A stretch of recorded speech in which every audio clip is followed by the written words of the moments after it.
People often debate what value is. Is it about the market? Is it about how useful it is?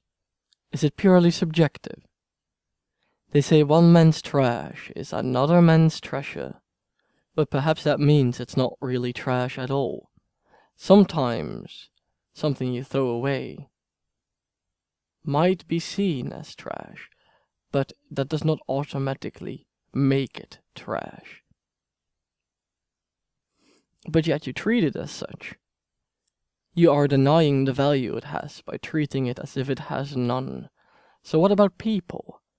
If someone is treated like trash, they don't necessarily have to be trash either, but you can perceive someone as if they are worthless. If they have no use for you personally, you are more likely to perceive it this way. But that's not objective value.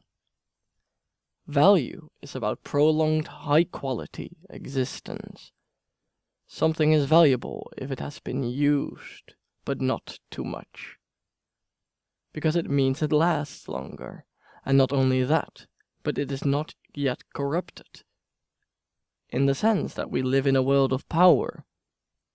If someone has a lot of sexual intercourse with different partners, they lose their bodily and emotional value, because the person who would have sex with them would not be dominating at all.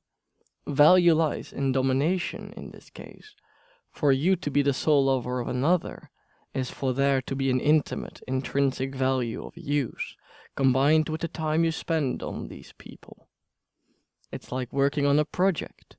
Finishing your tasks holds great value, because it is intrinsic to the universe that things evolve, expand, and spread.